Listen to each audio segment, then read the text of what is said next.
Anteriormente... Pues la verdad que no te puedo decir cuál de los 2 años ha sido peores, pero la sequía se ha notado muchísimo en ambos años. El año pasado también, sí. Sí, este año lo único que hemos podido cosechar nosotros ha sido la avena y nos ha salido la que más a 600 kilos y de normal pues nos podría salir pues a 1500 o por ahí, que tampoco es una zona en la que cojamos unas grandes cosechas, pero sí que es verdad que podemos vivir de ello, pero con cosechas como la de este año pues evidentemente no.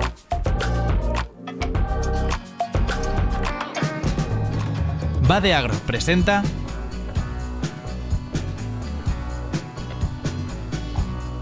Episodio 18, del cereal y las mieses, segunda parte.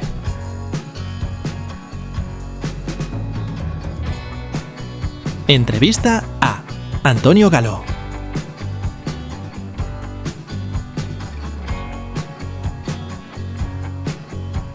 Presenta y dirige Fran Ibáñez.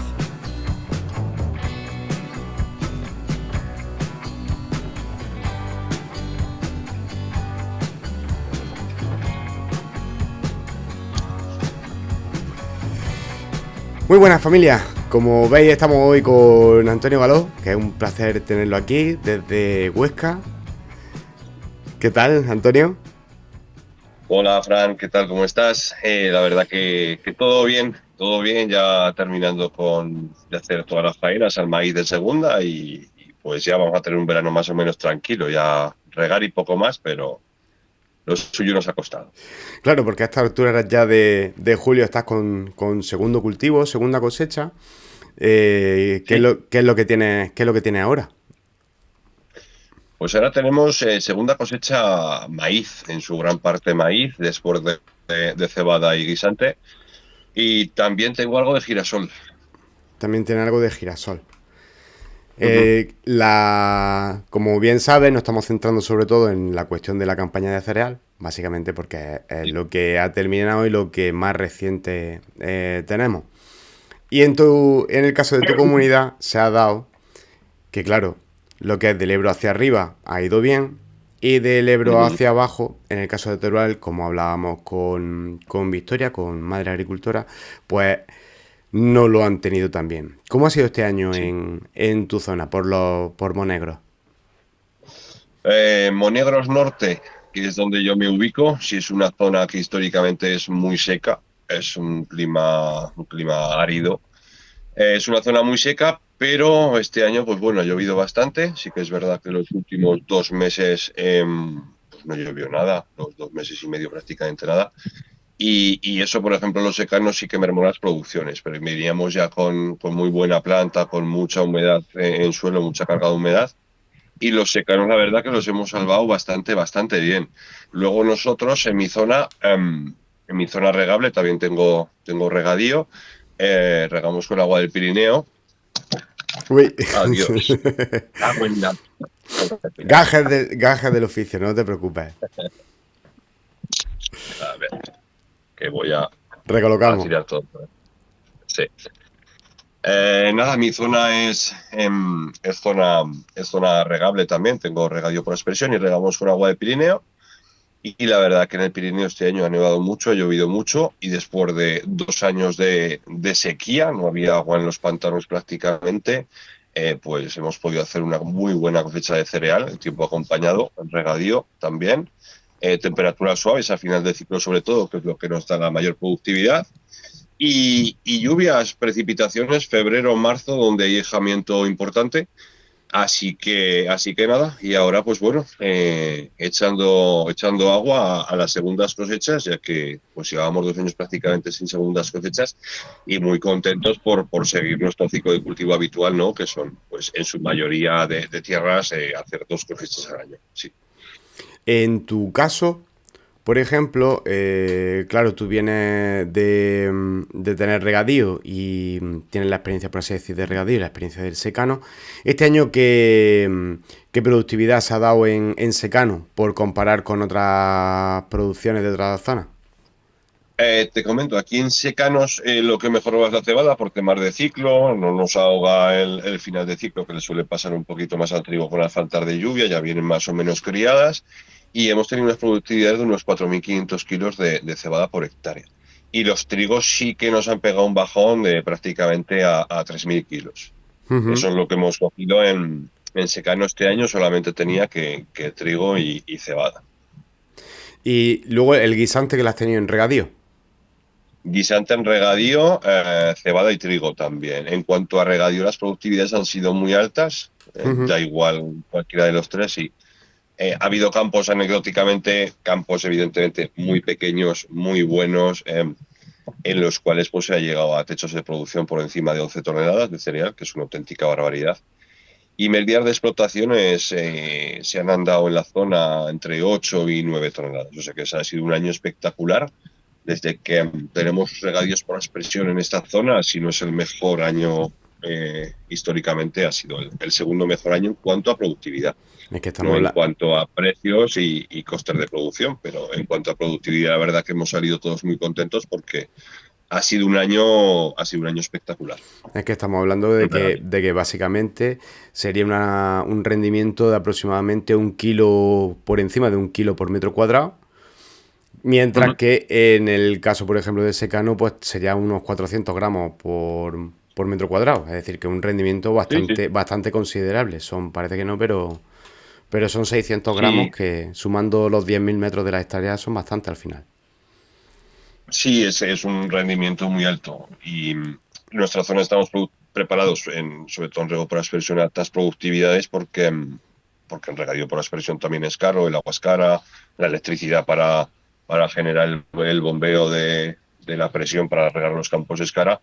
Entonces, desde hace años trabajamos siempre en tener esos pluses de productividad en regadío, porque en regadío no te puedes permitir producir mal porque debido a los altos costes de producción, pues tienes la pérdida cerca, tienes que ir siempre a máxima producción y es verdad que cuando pasas esa barrera de coste por tonelada, pues ya te queda limpio y nos salva pues eso, ¿no? El que producimos mucho.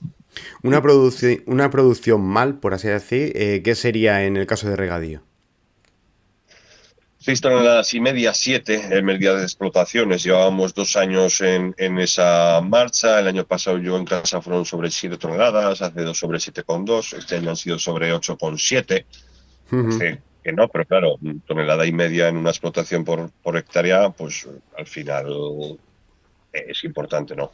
Y más el caso que la merma que tuviste en la campaña pasada 2023 con la bajada de los precios de los cereales, eso parece que no, pero encima de todo ahonda un poco más en la cuestión de apretarse un poco el cinturón también, de cara luego a... Sí, los precios sabemos cómo va, sí cogimos buenos precios hace 3 años, pero los insumos fueron estratosféricamente caros. En regadío salieron las cuentas y ya llevábamos 2 años que pues las cuentas estaban empezando a ajustarse, ¿no? Tanto por la bajada de productividad, mayos muy calurosos, inviernos y entradas de primavera, incluso primaveras con muy poca pluviometría, hubo que regar muchísimo, el agua del cielo siempre es más agradable para el cultivo, no está tan fría, entonces hay mayorejamiento, cuando hace buena temperatura y demás, y viene el ciclo como tiene que venir, aunque echemos agua por los aspersores, ese plus de productividad siempre nos lo da también el cielo. Parece raro, ¿no?, en un regadío que hablemos de esto, pero también es así, ¿no?, un poco como un secano. Sí nos asegura tener una cosecha buena siempre, pero respecto a un secano, pero claro, este año, por ejemplo, se han dado los condicionantes perfectos para hacer una alta productividad. Este año ya se están cerrando transacciones por debajo de 180 euros, que en el campo es un drama, es un auténtico drama, incluso en regadíos, porque los costes de producción son muy altos y ya no me quiero imaginar por zonas que todavía este año ha habido zonas, sobre todo de secano, todavía azotadas por la sequía. O sea, son pocas zonas, pero sí las ha habido y no sé qué. Aquí sí que llevábamos 2 años y este ha sido ya bueno. Otros sitios llevaban 1 año y este es el segundo. O hace 2 años fue medio regular y ya llevan 2 malos. Entonces, pues bueno, la tesitura del campo es un poco pues compleja, ¿no? Aún diciendo que hay muy buenas productividades, quien puede haber esto quizá piense, joder, este tío está sacando aquí, o esta zona en concreto está sacando muchas toneladas, pero claro, los gastos también son fuertes. O sea, que al final... Sí, al final termina por por malobrarse, por así decir, todo el esfuerzo, sí, entre los costes Sí. y como te pille mal. Este año contentos porque imagina, aunque vendas a 180 euros, tonelada y media más por hectárea, hostia, ya te da el beneficio. Pero que si este año andamos en torno a 7 toneladas, en lugar de 8,5, 8,8 media de explotación, estaríamos hablando de un año pésimo, porque el precio es malo y la productividad hubiese sido mala. Precio hemos tenido malo, productividad muy buena, pues bueno, compensamos en cierta manera algo. Sí, sí. Luego, claro, en tu caso, porque tú me comentaste que hacías siembra directa, Ujú. ¿en qué te ayuda la siembra directa? Porque la haces en secano y en regadío, entiendo, ¿no? Sí, en secano siempre y en regadío siempre y cuando se den las condiciones buenas para una siembra directa. Me explico, en secano siempre metemos siembra directa porque te aseguras que con 50, yo tengo máquina, pero bueno, si no, pues el precio de mercado será unos 60 euros, con 60 euros te aseguras tener el cultivo ya sembrado y no hacer gastos innecesarios, ¿no?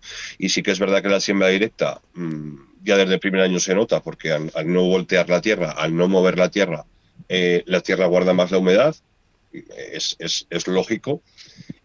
Cuanto más años llevas, más se nota, porque se monta una capita por encima de paja, que es como si tú tienes una maceta en la puerta de casa, la riegas y le pones un poquito de paja, va a aguantar siempre mucho más la humedad. Y eso, por ejemplo, en nuestros secanos de monegros ha permitido ser secanos prácticamente denostados, que no había transacciones porque la gente realmente no le interesaba comprar tierra o se compraba muy barata, a ser secanos no apreciados, pero sí ser secanos en su mayoría de años con beneficios. Y antes la mayoría de años pues eran secanos con pérdidas. En nuestro monte, la verdad que la siembra directa ha sido algo disruptor. Ya llevamos unos 18, 19 años, empezamos a la vez con el riego por aspersión y la siembra directa. Empezamos por ahí nosotros, en nuestro monte en concreto, en otros montes ya había gente que había empezado, y en 2, 3 años el 95% del monte ya en siembra directa y ya son tierras que se empiezan a pagar bien, en cuanto si hay una transacción ya no las regalan a 1.000 euros la hectárea, sino que vale algo de dinero, sí. Y en cuanto a regadío por aspersión, pues bueno, lo que hacemos sobre todo son siembras directas. Detrás de un cereal hacemos un maíz en siembra directa o un girasol en siembra directa, porque esto nos permite acortar los plazos de tiempo, no tener que cosechas, pues ahora me empacan, o ahora voy a labrar, ahora tengo que pasar una fase rotativa para dejarlo bien, ahora tengo que sembrar.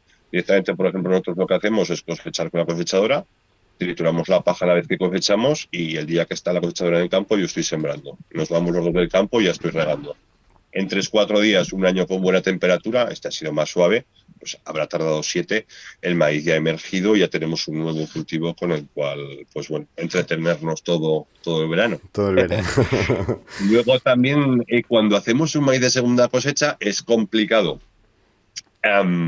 Después de haber levantado el cultivo de maíz, hacer una siembra directa de cereal, porque hay mucho residuo y también se ha regado mucho durante el verano. Entonces, siempre marcamos con taco, casi siempre con la cosechadora. Entonces, son tierras que las tenemos que voltear, que se airen y ya sembrar. Entonces, ahí sí que no cabe la siembra directa.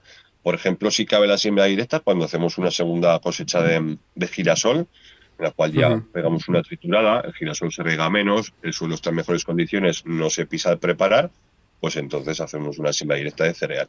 Sí que nosotros vemos con la siembra directa, tanto en un maíz como un cereal en regadío, aunque tengamos la disponibilidad de agua inmediata, hay una germinación mucho mayor, ya que el suelo tiene la estructura completa y no estás trastornando el suelo. Entonces, el cultivo arranca antes y empieza a hijar antes y va siempre más fuerte. El ciclo del cultivo es mejor que cuando tú labras. Evidentemente, después de un maíz hay que labrar porque no queda otra. La siembra directa sería una mala opción, ya que no se dan las condiciones buenas para hacer una siembra directa. Pero después de un girasol, pues haces una siembra directa y es espectacular. En un mes tienes la cebada que está tremenda, sí. En cuanto al caso o al uso de herbicida, supongo que con la siembra directa usáis menos herbicida. Sobre todo en segundas cosechas, eso seguro. Pero en secano... Hay gente que piensa que se gasta más herbicida, pero tú ten en cuenta que tú la mala hierba siempre se queda en la capa superior, abajo no hace semillero. Entonces tú tienes la mala hierba, si tienes el campo bien cuidado y bien rotado, si tú no has tenido malas hierbas el año anterior, no se depositan malas hierbas en el suelo. También, ¿qué ocurre con la siembra directa en muchas ocasiones? Y esto nos pasa mucho en regadío, que evidentemente emerge hierba porque es alta producción, luego entramos y la eliminamos, pero hay veces que, por ejemplo, hacemos un maíz y se queda una capa de paja así por encima de la tierra y esto hace de herbicida. O sea, hay mucho espectro de semillas que deciden no emerger porque encima tienen una capa de paja o incluso la semilla está encima de la capa de paja y no está en contacto directo con el suelo y no emerge. Sí, en cuanto a tema de malas hierbas, rotación y la siembra directa también nos va mejor que antes laboreando. De hecho, cuando laboreamos nos damos cuenta de que un año quizá hemos dejado el campo muy limpio en un regadío, pero como estamos continuamente cambiando de altura las semillas, un año parece que no emerge y al siguiente dices, jolín, tenía el campo limpio y ¿por qué este año tengo hierbas? Claro, pues porque has vuelto a voltear y has cambiado, has intercambiado de capa las semillas y sí han decidido emerger. Sin embargo, cuando siempre haces una siembra directa, una vez que ya has eliminado las malas hierbas, debajo de la tierra no tienes nada, exceptuando las que se depositan todos los años y encima con la capa de paja encima, pues hay algunas que deciden no emerger porque están fuera y las que están en contacto, pues claro, siempre el ciclo del cultivo va por delante de la mala hierba hasta que se asienta, se pone, se deposita. Sí, nosotros vemos que es más interesante en cuanto a mala hierba, tanto a mala hierba como también al uso del agua, tenemos que regar menos. Incluso en regadío por expresión, al tener tanta capa de paja, estamos regando menos los cereales, los maíces, el girasol, que haciendo un labrado convencional. Sí, porque tienen ya disponible esa capita de humedad que hace también que no Eso es, transpire, que no transpire el suelo. Eso es, y luego encima la paja por encima, imagínate. Sí, sí, sí. El suelo cuando viene calor guarda mucho la temperatura, guarda más la humedad, entonces es un cultivo más vigoroso, no está desnudo, no está directamente afectado el suelo por la inclemencia del tiempo, siempre tiene ahí una pequeña parte de un aislante, ¿no? Como teníamos en casa, no deja de ser un pequeño aislante la paja. La propia paja. El caso es que, claro, esas miesas que a ti te sirven un poco de herbicida, como bien has comentado, y para retener esa humedad, el año pasado, que apenas hicieron planta, por así decir, o plántula, lo que viene a ser los cereales, Ajá. hubo un incremento en cuanto a los precios y se apreció bastante el tema de la paja porque en los rodales pues salía muy poco. Y este año se ha visto una depreciación también porque había en otras regiones una, Pero un, al- cosecha. buena cosecha más un alto condicionante de producción de forrajes para Ujú. ganado. Es decir, se han rotado zonas de cultivo que han pasado a ser de forraje en vez de trigo o en vez de una cebada o de un cereal. Entonces han sido de forraje. En tu caso, ¿tú forraje haces o con Sí, el tema de, sí. la, de, la, de hacer siembra directa o el tema de regadío no terminas por hacerlo? Segunda puesta. Nosotros lo que sí hacemos es alfalfa. Nosotros, al hacer muchos cultivos y demás, sí hacemos mucha rotación, pero evidentemente pues vamos limitados en cuanto a pues trigo, guisante, cebada, primera cosecha, alguna vez colza, raramente el regadío, porque es un ciclo que nos descuadra para hacer dos cosechas y luego pues hacemos, pues viene un maíz o un girasol, también se está empezando con la soja. Es una buena alternativa también, sobre todo para eliminar malas hierbas y posibles resistencias que se pueden crear a malas hierbas el maíz.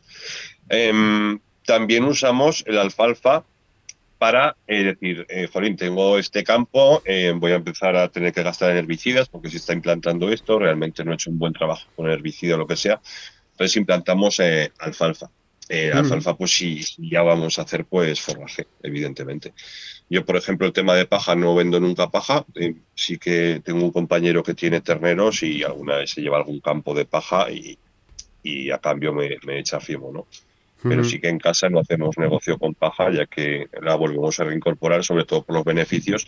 Ya no solo eso, sino porque aquí era una zona habitual de aplicar en el abono, en NPK, aplicar bastante potasa y nosotros dejando la paja, por ejemplo, en el suelo hemos conseguido eliminar 2 de cada 3 cosechas hemos eliminado la potasa y sigue aumentando el suelo a la vez que aumenta la materia orgánica, pues va ligada un poco, ¿no?, a esa potasa.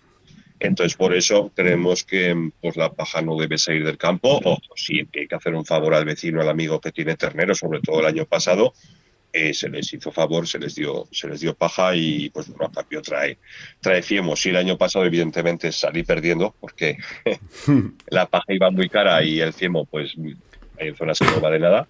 O vale poco, pero sí que es verdad que otros años dices, jolín, la paja no vale nada y el fiemo sí vale, a mí me sirve, sobre todo para aumentar y esa esponjosidad del suelo, esos tipos de microelementos, ¿no?, que llevan también los fiemos, que los abonos NPK pues carecen de ellos y tienen ese plus de productividad. Entonces, pues sí que nos vamos un poco apañando así. Lo dejamos la paja en el suelo por los diferentes beneficios, o si se retira algo de paja, pues se incorpora estiércol al año siguiente. En el caso, por ejemplo, de los fertilizantes, se vio disparado el precio hace 2 años y medio, 3. Sí, 3. Que se disparó, eso fue empezar el mes de enero y empezar a dispararse con la famosa guerra de Ucrania. Momentos de aplicación empezó a subir. Y la... ya venía un poco al alza antes de guerra, pero se desupitó entonces, sí. Y el caso es que, claro, ¿cómo sobrelleváis estos aumentos? Porque, claro, ya comenta el tema, por ejemplo, de la paja que te sirve para contrarrestar el tema de la potasa, pero, como bien dice, existen otros elementos, también incluso el nitrógeno que necesitan las propias plantas, el fósforo, etcétera. ¿Cómo intentáis equilibrar un poco la balanza de esa inflación con el tema de nutricionalmente que las plantas pues puedan seguir teniendo su aporte? Pues te cuento, el año en casa que subió tanto el abono, tuvimos suerte, o como lo quieras llamar, de comprar casi 35 toneladas de abono y casi 30 de nitrogenado. Entonces eso nos permitió pues estar un año a precios más o menos normales y ya está. ¿Qué ocurre? Pues que no puedes comprar 7 camiones, porque uno no tiene suficiente disponibilidad. Luego lo hemos ido llevando como hemos podido. En casa sí que es verdad que optimizamos temas de abonados. Echamos abono porque con estas productividades tienes que meter mucho abono. De hecho, cuando hablamos con gente de fuera, dice, jolín, metéis mucho abono. Y dices, ya, pero las productividades son diferentes, entonces hay que abonar diferente.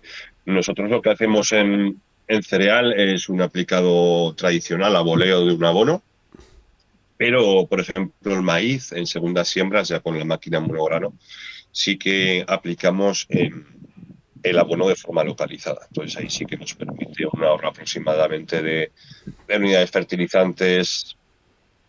Ahorramos poco, pero bueno, ahorramos algo. Sobre todo en precio pues de un 20 y un 25% aproximadamente en una cosecha. En abono pues ahorramos y optimizamos un poco de esa manera, ¿no? Creemos que en cereal también tiene sentido localizar el abono, pero en cereal se trabaja una anchura de unos entre 12 y 18 centímetros se siembra. El maíz, que sembramos a 72 centímetros, hay mucha zona que realmente no debe ser abonada y solo abonamos por donde está el maíz. Claro, para evitar ese desperdicio, despilfarro, por así decir, de abono. Sí que al final el abono lo termina tomando, si no todo, casi todo, pero claro, tú al tenerlo cerca, la disponibilidad es inmediata, la planta es más vigorosa, al final de la carrera necesita menos unidades, a lo mejor está absorbiendo todavía fósforo y dices, bueno, ahora ya es momento de nitrógeno porque está lejos, o incluso hay en el centro de la línea estoy seguro que tampoco se aprovecha porque se exhibe hacia abajo al sembrar a tanta anchura, que eso en un cereal no ocurre, porque como siembras tan poquito, pero en un maíz o un girasol que siembras tan ancho sí que tienes una pérdida que realmente pues la optimizas y dices, bueno, no, esa pérdida la ahorro y el resto lo he hecho pegadito a la semilla. También combatimos así bastante, o de forma bastante óptima, contra las malas hierbas, porque al abonar solo la línea donde está el maíz, en el resto del campo, aunque tengas una mala hierba, es una hierba que no es vigorosa y luego te da menos problemas, ¿no?, en el cultivo. Incluso luego con la emergencia del maíz, en cuanto empieza a hacerle sombra, por así decir, ya para el crecimiento también la hierba. Sí. Sí. Evidentemente no toda, pero sí que la hierba está más puteada en el sentido de que pues, no tiene con dónde comer, porque realmente solo le hemos dado de comer al maíz o al girasol. Sí. Entonces Claro. es una hierba más debilitada que si tú tienes un campo empestado de hierba, pues siempre te va a quitar menos producción o incluso no te va a quitar nada. Muy Ujú. tranquilamente vas a una posemergencia, la eliminas y ya está. Es una hierba que no es vigorosa, que está ahí, que no te hace ningún mal. En la mayoría de casos, evidentemente, siempre hay casos extremos, no puede haberlos. En el caso, por ejemplo, de uso de lisiviados, por así decir, como, bueno, lisiviados, purines o, Orgánicos. o orgánicos, eh, ¿tú crees que se están empezando a utilizar más? Porque hasta hace un tiempo En- estaban denostados, pero ha, sí. ha habido una segunda vida en ese sentido. Nosotros, es verdad que el agricultor cómodo y que no mire nada más dice, jolín, la tonelada de un abono a 200 euros, yo echo abono y no me complico la vida. Y en un día 3 días me echo la explotación entera. El tema de los orgánicos es un manejo, pues, más complejo en cuanto a que, pues bueno, es más complejo, ¿no? Y nosotros en casa siempre hemos dado mucha importancia tanto al abono normal como al orgánico, porque creemos que esa simbiosis entre las dos opciones es la mejor. Donde no llega uno, llega otro. Entonces nosotros siempre hemos intentado conseguir abonos orgánicos y evidentemente cuando ya estás metido en hacer abono orgánico, parte, o sea, orgánico, bueno, lo que son purines o estiércoles y demás, pues ahorras también, ¿no? Sobre todo en años donde va el abono muy barato, ahorras muy poquito, pero quizás te puede dar ese plus de productividad. Y en años que va caro el abono, pues es un sollo poder disponer tanto de fiemos como de purines, estiércoles de gallina, lo que sea, ¿no? Sí, Ujú.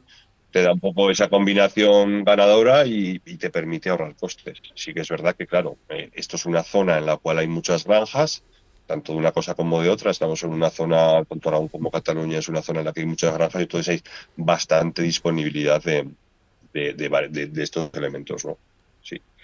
Pues intentamos aprovecharlos y la subida que me comentas antes también se amortiguó en parte por el uso de este tipo de fertilizantes.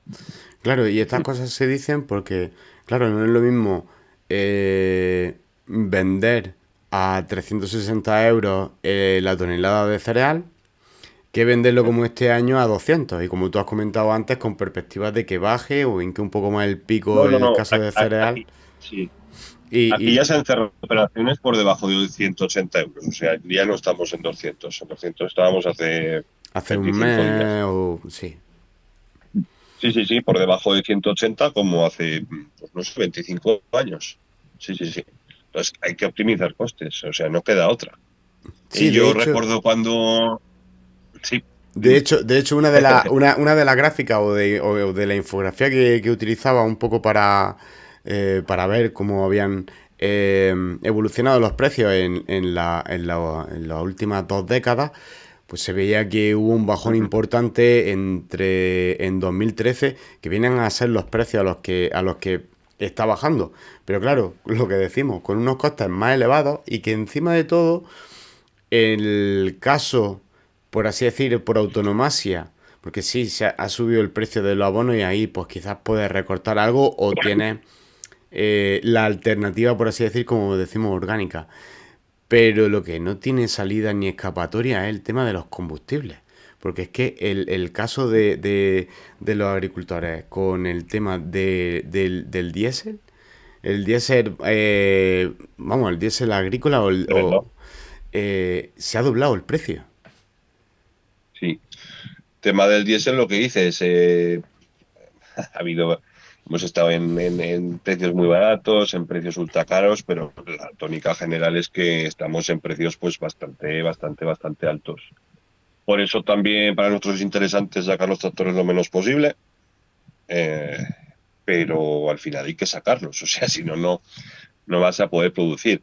Aparte de los precios también del diésel, pues son precios también de, por ejemplo, zonas regables de luz. Imagínate estos años, cómo ha ido la luz, ha sido una locura.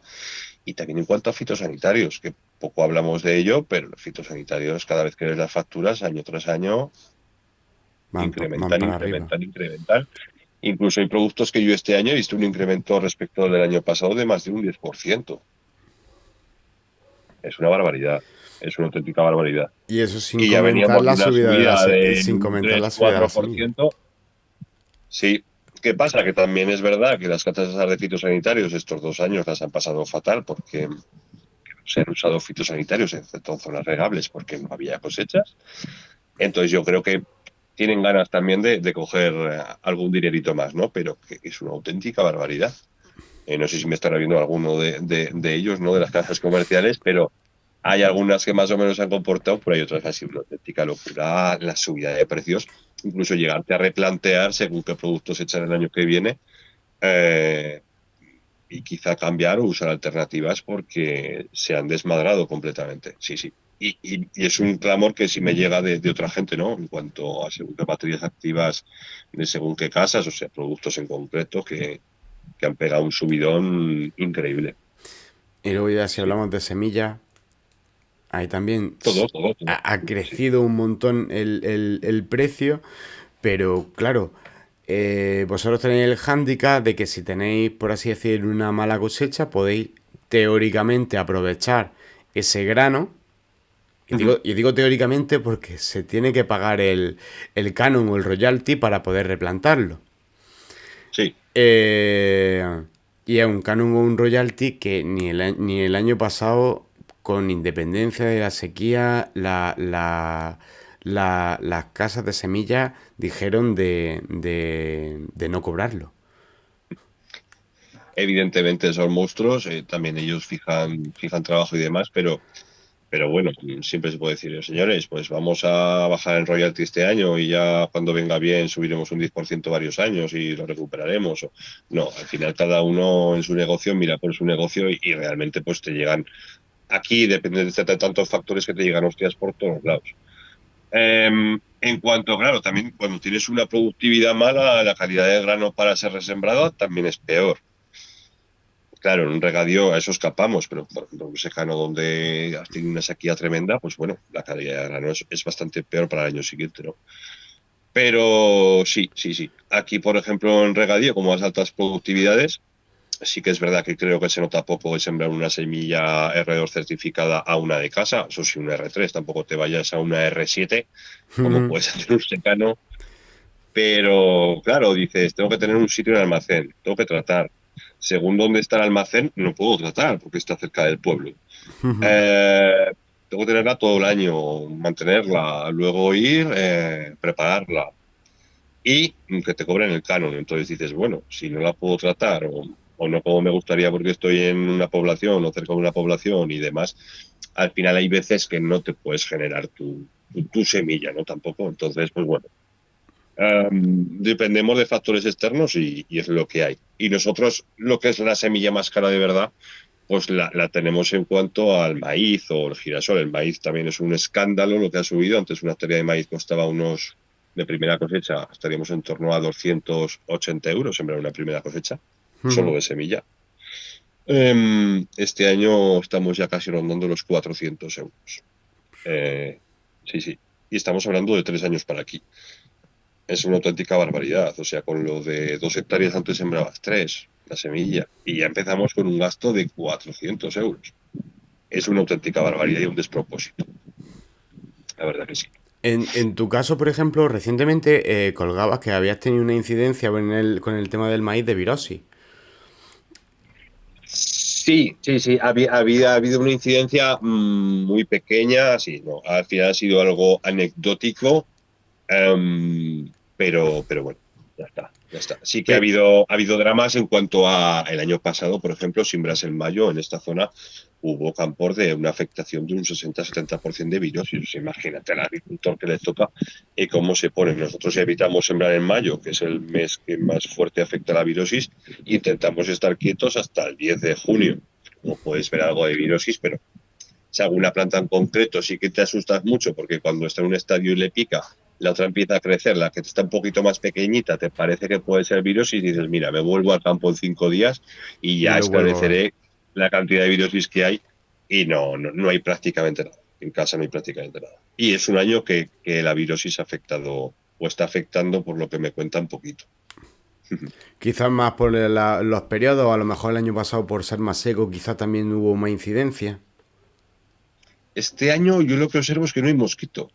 Hay muy poco mosquito. Esto es una zona que tú sales entre 8 y 9 de la noche o entre 8 y 10 y el mosquito se te come. Y sí que es un año que incidencia de mosquito, y ha llovido mucho, ¿no? Que humedales están hasta arriba, supongo. No hizo frío, que no hubo control poblacional, pero el mosquito no ha aparecido. Sí que es verdad que tampoco ha hecho calor. Quizá la reproducción ha sido peor, pero no hay mucho mosquito. Y la virosis se transmite a través de mosquito, de mosquito también. Bueno, a lo mejor puede ser, pues eso, factor a lo mejor del tema de humedad concentrada, por así decir, en los cultivos que se pudiera dar, en el cultivo de maíz, con la sequedad ambiental del resto del entorno y que concentrase un poco el tema de las poblaciones de mosquitos. Pudiera ser. Pero bueno, Sí, el caso también con estas cuestiones, muchas veces que uno se plantea pensar si el agroseguro es rentable. Es rentable o al menos no hace que estos dramas sean menos dramas, ¿no? sí, sí, sí. Mira, nosotros según qué cultivos, a nosotros sí es rentable. A nosotros el maíz nos lo aciertan mucho. El maíz y el cereal lo aciertan bastante y claro, es un drama. Imagínate en un regadío un 70% de pérdida de cosecha con una pedregada, ¿no? Sería una auténtica animalada porque has puesto mucho dinero por hectárea.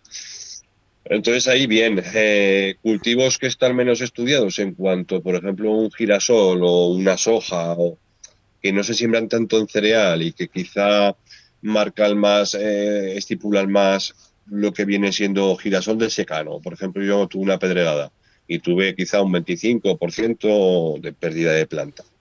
Y claro, en un regadío donde siembras a 92.000 plantas, donde para alcanzar una alta productividad todas tienen que estar iguales, con su capítulo bien y tal, perder recién nacido ese 25% de planta por piedra, no es una pérdida de un 25%, pero sí de un 15 o un 18%, porque eso no se repone. En un secano donde tú siembras a 50, 60.000 plantas, la pérdida siempre es menor porque se repone más y no vas a altas productividades, ¿no?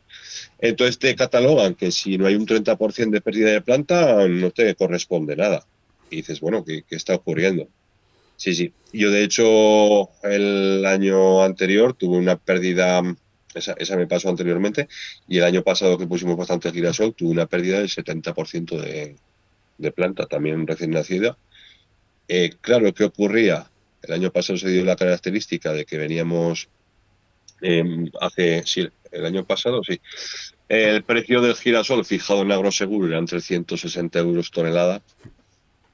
Los costes de producción eran de 900 euros por hectárea y se vendía a 800 euros al girasol. Quiero decir, a mí aunque me hubieran dado el 70%, me hubieran dicho, Antonio, 500 euros, aquí los tienes.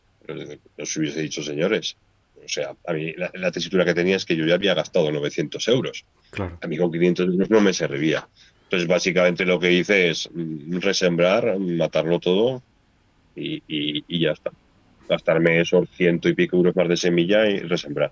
A nosotros, excepto en este tipo de cultivos que no lo tienen bien actualizado en tema de campo, ingenieros y demás, y las tablas, que no las tienen bien actualizadas y no aciertan. En cuanto a maíz y cereal, que es lo que más se pone, sí es interesante, al menos en nuestra zona, asegurar porque cubren bastante bien. No siempre va a ser un 100% y siempre nos vamos a poder quejar, pero yo ahí sí que no tener un seguro en estas circunstancias es una locura. Claro, y más que tienen esa fijación a lo mejor de que tienen una franquicia, no sé si es de un 80% en el caso de cereal de secano, por ejemplo. Yo ya no sé en el caso de regadío qué franquicia puede suponer, pero será igualmente entre un 20 y un 30% aproximadamente de franquicia, ¿no? Hay diferentes líneas de seguros en las cuales varían. Hay seguros totales que cubren sequía y demás. Aquí no se hacen porque tenemos regadío. Entonces ahí no te puedo hablar, tengo desconocimiento total. Pero nosotros sí que creo que era que hasta un 10% no se cobra, a partir del 10% ya se cobra íntegro, ¿no? Haces un 15, cobras un 15, haces un Mm. 9 y no cobras nada. Sí que es injusto, ¿no? Jolín, tengo un 9% menos de productividad, son 900 kilos en 10.000 kilos. Señores, aquí hay casi 200 euros por hectárea. Sí, podrían cubrirlo, eso sí, sí, sí, es totalmente cierto. Ujú. El caso es que cerca tenéis la provincia de Lleida, que Lleida el año pasado tuvo restricciones con el tema del uso de agua por la sequía y de hecho Sí. muchos maizales no se plantaron y es una zona muy típica de maíz también. Ujú. Claro, y yo me explico con esto una cuestión. Si vosotros estáis en regadío y por lo general no eh, ¿cómo decirlo? No queréis o tratáis la cobertura de sequía, en el caso en el que, por ejemplo, existiese una sequía, digamos, un poco más extrema, en la que hubiese un recorte con el tema de uso de agua, o afectaría seriamente la producción y no tendríais esa cobertura. Sí, mira, nosotros estamos aquí en esta zona metidos en rigor de Alto Aragón. El rigor de Alto Aragón es verdad que se gestiona bastante bien, todo se puede discutir, ¿no? Pero a nosotros nos van actualizando y nos dicen, mira, señor, hemos pasado 2 años de sequía y nos ha pasado lo mismo, hemos podido sembrar muy pocos verdes, hemos sembrado girasol, muy poco maíz, y nos decían, pues cada semana nos actualizaban, o cada 15 o días o 20, nos decían, ustedes tienen 4.000 metros por hectárea cúbicos, esto es lo que hay. Usted cultive lo que quiera. Evidentemente, encima años que no llovía, pues te da para una cebada y muy poco más. No podíamos sembrar maíz. Estás pagando toda la infraestructura de los riegos, que vale un dineral, y hacías una cosecha en lugar de dos. Entonces sí que es problemático, claro. Igual que les pasó a ellos, nos pasó a nosotros. Ha habido 2 años con restricciones muy importantes y de decir, bueno, han dado 500 metros más cúbicos por hectárea, estamos a día 25 de junio, estoy al límite ya para sembrar maíz y me da para sembrar un campo más de maíz de 7 hectáreas. Venga a correr a sembrar ese maíz de 7 hectáreas porque ya tenías el agua más o menos justa para poder criar eso, ¿no? Y bueno, ha sido un poco así. Este año hemos vuelto a la normalidad, a no tener restricciones de agua y todo se ve de otra manera, ¿no? Que los precios sean bajos, nuestro trabajo es sembrar, optimizar y que venga el precio que quiera. Pero al menos tenemos sembrado lo que estamos pagando, que realmente pues son las hectáreas y los regadíos y todo. Imagínate no sembrar, que es lo que ha pasado 2 años, o sembrar poquito y tener que seguir pagando. Pues ha sido un verdadero, una putada grande, sí. Secanos, porque no se cogió nada, y los secaneros, porque no cogieron nada, y en regadíos, porque hicimos una cosecha decente, pero la segunda, que la primera te da para gastos y la segunda te queda más o menos limpia de una forma u otra, pues no tenerla. Pues no se tiene, pero las hemos pasado, la verdad que, pues regular, claro. Sí, sí. Uno de los temas que a mí me sentó curiosidad, el tema del precio de los contratistas, Ujú. porque claro, era por hora, pagaba por hora y eran entre 80 euros al principio antes de pandemia y luego ya después de pandemia 115 euros hora. ¿Qué costes Sí. qué precio se puede estar pagando por hora en tu zona? Pues Para... esto según máquinas. Eso se acuerdan precios por hora, precios por hectáreas, pero según máquinas. La máquina cuanto más grande es, más faena hace, por lo tanto más se paga. Aquí sí que es una zona ya que las máquinas son muy grandes, regadíos de alta productividad. Se puede llegar a pagar una cochadora a 160 euros tranquilamente por hora. Sí, sí. Se paga porque realmente no pagas más 160 que una de 115 porque la máquina es más grande y produce más cereal por hora, ¿no? O cosecha más por hora. Pero sí que es verdad que el tema de servicios, yo solo contrato cosechadora, el resto lo hago todo yo, ha subido mucho. Pero es que es normal, es que un taller antes de pandemia podía costar 40 euros la hora o 35 y ahora pues puede estar en 60, 65 euros la hora. Los recambios han podido están costando, yo creo, un 30, un 40%, un 50% más que antes de pandemia. Pues claro, el cosechador tiene que cosechar, el gasoil caro, la máquina estratosférica, han aumentado los precios de las máquinas un montón, los recambios. Una cosechadora, por ejemplo, es una máquina dada a tener que continuamente revisarla y cambiar ciertos elementos porque se pueden caer, ¿no? Ujú. Y tirar mucho de recambios. No es una sulfatadora que no cambias un recambio en la vida. Una cosechadora es un continuo renovar. Y claro, es que es normal que cobren eso porque si no, tendrían también que desaparecer. Además es que un 5 en uno. Es que ciega, ciega, trilla, alventa y separa todo. Sí, sí. Entonces, en La cualquier, cosechadora es una máquina muy, muy chula. O sea, es algo que dices, jolín, wow, cómo mola. sí, sí, sí, La sí, la verdad que verdad. sí. Y cuando ves la mecánica, porque hay algunos vídeos de cómo funciona toda la mecánica y todo, la verdad es que te atrapa, te atrapa. Eso es. Es algo que te atrapa. Y claro, vosotros, pues, claro, son peines más anchos, ¿no? Y luego Sí, tolvas más grandes, sobre todo lo que requieren. Y por tanto también requieren más potencia de las motorizaciones. sí. Aquí las máquinas que están comprando pues están todas por encima de 400 caballos, la mayoría. Algunas ya por encima de 500. Tolvas de 12, 13.000 litros, 14.000 litros, sí, cortes hasta de 9 metros. Más no se puede poner porque hay mucha producción y el riego está montado a 18. Pero claro, son máquinas ultra caras. Es algo tremendo. Es algo tremendo, sí. Es que Pues nueva, dices, "Jolín, me estoy pagando una barbaridad, sí, pero es que eso vale una barbaridad. es que ¿Cómo vale? hay cosechadoras nuevas que entre peine y cosechadoras saltas del 1.000.000 de euros. Sí, sí, Cosechadoras sí. nuevas. Que tú dices, Sí, madre. supongo que serán las más caras del mercado, ¿no? Pero para empezar a hablar, pues quizás medio millón, una cosechadora en condiciones para un regadío. Sí, sí, estará tranquilamente. Sí, No es algo descabellado. pero luego lo que decimos, motorización hay más pequeña y... Sí, aparte IVA, pero nosotros siempre en el campo hablamos sin IVA, todas estas cosas. Bueno, hablamos sin IVA los que estamos con módulos. Los que están en directa no pueden hablar sin la cuestión Ya, de IVA. Y ya por ir cerrando un poco la cuestión que siempre se habla de la PAC, que parece que nos regalan dinero y básicamente lo que están subvencionando una forma de vida, básicamente, sí, apretando, porque cada vez modifica la norma, los ecoregímenes. Este año, hasta el 15 de junio, se podía presentar la documentación para la PAC porque se había estado todo renegociando, más luego el tema del famoso 7% de barbecho, más luego las BECAM, que son las políticas de buenas prácticas, y todo acógete eso. a la que quieras sin ninguna beneficioso para el agricultor, o la mayoría no son. Sí, sí, sí, es un problema, es un Y, problema. y al final, esa cuestión administrativa o esa carga administrativa que ya de por sí lo que te plantea básicamente es tener un gestor.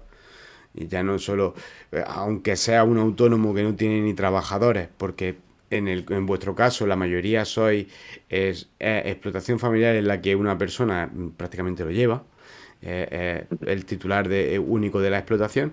Eh, pero claro, al final, esa carga administrativa, ¿qué os supone realmente de ingreso esa PAC? Es que es complicado porque aquí en un regadío, en un secano también condicionan, también tengo secano y sé la realidad, ¿no? Pero un regadío de alta producción te condicionan salvajemente porque te dicen, aquí por ejemplo nos cuadra muy bien la cebada y un maíz o un girasol y un trigo y te dicen, señor, pero es que usted tiene que rotar y dices, sí, sí estoy rotando ya, ¿no? Hago un girasol y un trigo en un año o incluso hago una cebada y un maíz en un año no lo consideran, por ejemplo, rotación de cultivos. Entonces tenemos que estar metiendo cultivos que quizá no son tan rentables para nosotros para cumplir con la rotación de cultivos. O sea, no tiene ningún tipo de sentido cuando, por ejemplo, estamos ya rotando, ¿no? Condiciona mucho en cuanto a una explotación de regadío porque vas a techos productivos altos y tienes que buscar. el cultivo concreto y el que te funciona bien. Y más que esto es una zona donde se vende mucho grano, porque hay mucho integradora de animales y de cerdos y demás, se busca mucho grano, entonces nos dedicamos bastante a grano. Pues que acondicionarte de tal forma, sobre todo con rotaciones y demás, pues lo que hacen principalmente es que tus ingresos vayan bajando y bajen, y es que no hay más, no hay tu tía. Usted está obligado a rotar tal, tal, tal. Por ejemplo, nosotros nos dijeron que sí, eso entraba como rotación. De acuerdo. Tú miras un cómputo general de una explotación y nosotros rotamos, y rotamos mucho. Pero claro, en un campo en concreto, quizá lo mejor para ese campo y esa gestión de la mala hierba es seguir con la misma doble cosecha durante 3 años. Y el último año nos han dicho, señores, eso no es una rotación, eso no cuenta como rotación. Entonces, este año nos han ajustado las explotaciones enteras de decir, o sea, estábamos contando que esto valía, ahora me estás diciendo que no.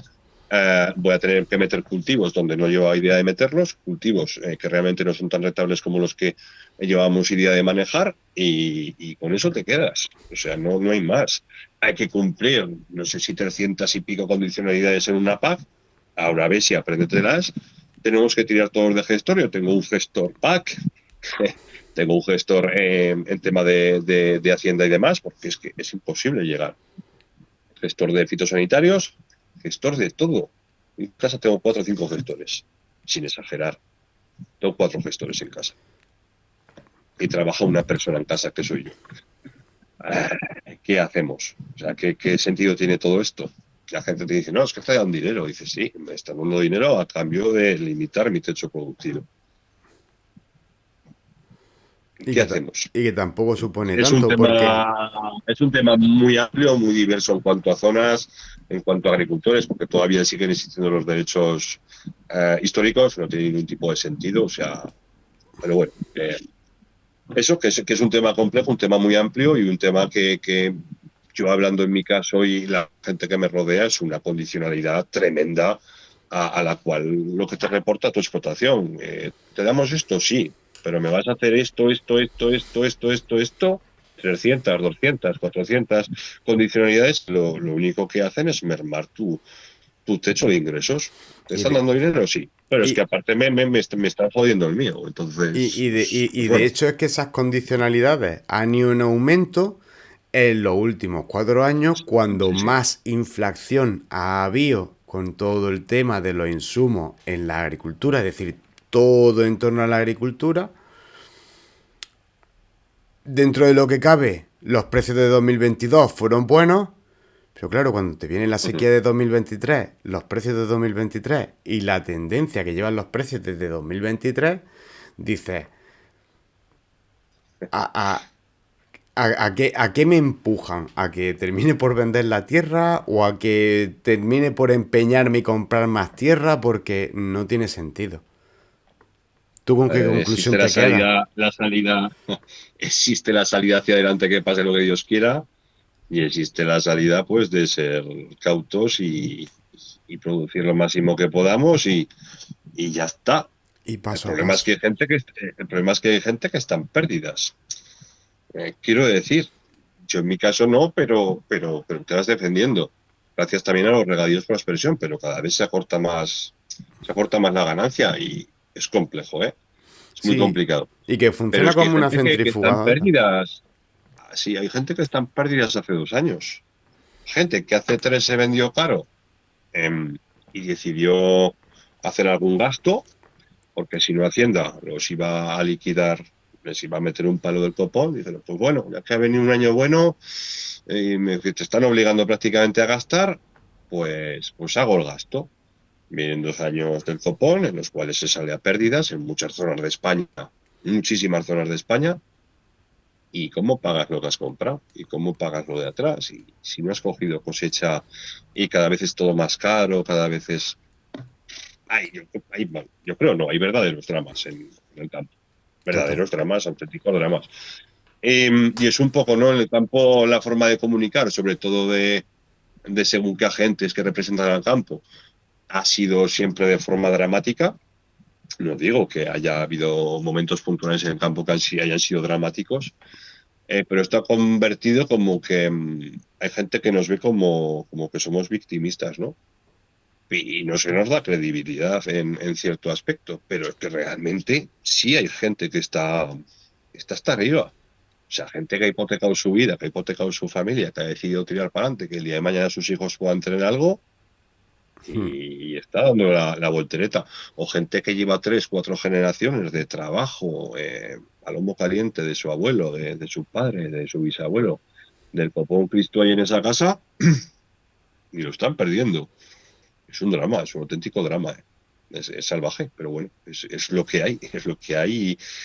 Pero bueno, que lo que dices, encima de que va todo a peor, viene la bola, viene pequeñita, nos va a atropellar, pero encima la administración decide hacerla más grande, que nos atropelle más.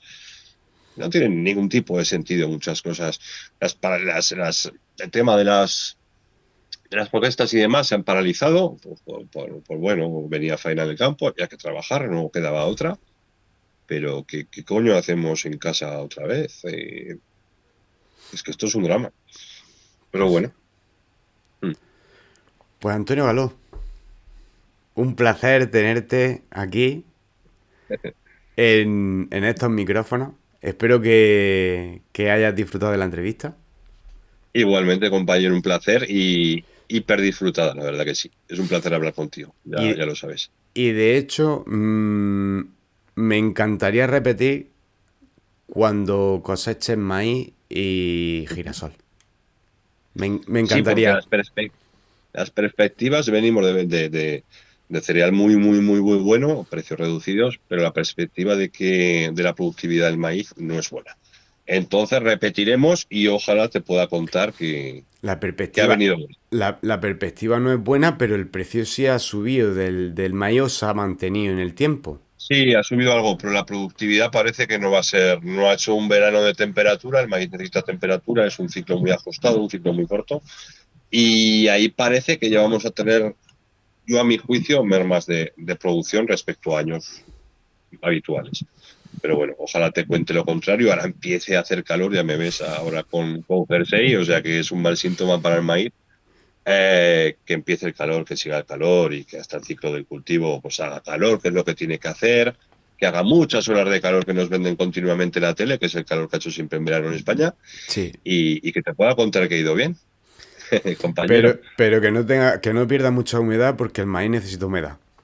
No, regaremos. Si hace calor regamos más y no hay problema. No, pero si hace calor y es un calor que viene húmedo, la planta lo agradece, porque encima de todo tienes el agua disponible. Y no tienes por qué regar tanto. Que te lo ahorras. Sí, eso es. Bueno, Antonio, un saludo y Bueno, muchas gracias un abrazo. por tu tiempo. Cuídate. Adiós, compañero. Adiós.